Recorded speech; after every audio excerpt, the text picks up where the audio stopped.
Introduction. Just as every conscientious host must, first and foremost, know exactly the extent of his property, what his ancestors left him as an inheritance, and what rights he has, similarly, a nation must know who their ancestors were and what they have inherited. A host must not allow neighbors to deprive him of parts of his property, seize or appropriate it. Likewise, he has no right to appropriate the property of his neighbors. When clear boundaries are established, and everyone knows exactly what is theirs, then all can peacefully live on their own properties. If the property is not properly marked, if it is not determined what belongs to whom, there will be no harmony or peace, not even among siblings, let alone among nations. All that applies to a host and his property also applies to a statesman in state-owned land, that is, to nations and their possessions. If some nations live together in the same state, as cohabitants under the same roof, it is even more necessary for their property and historical heritage to be precisely defined. If this is not the case, there will be no peace or progress in that house, but constant severe conflicts. During the creation of the new state, in 1918, the common state of Serbs, Croats, and Slovenes, 13 years later named Yugoslavia, the biggest mistake was not determining the border between Serbs and Croats.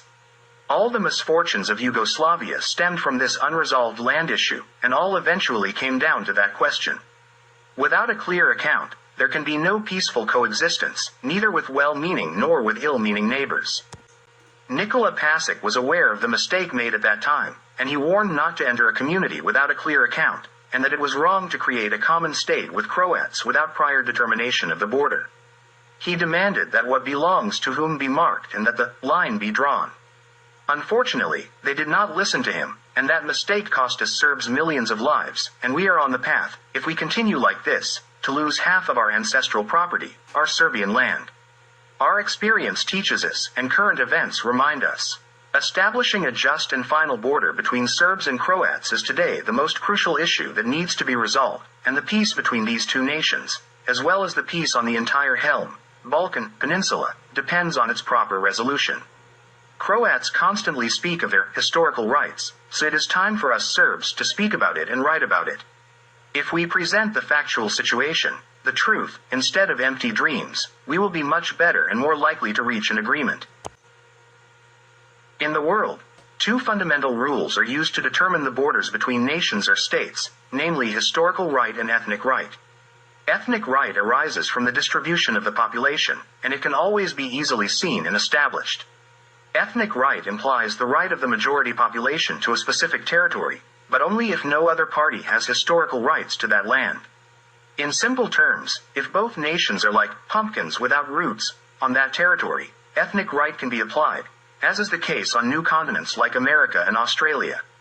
However, if one of the nations has its own historical rights, its historical and spiritual culture on a particular territory, then ethnic right is inapplicable.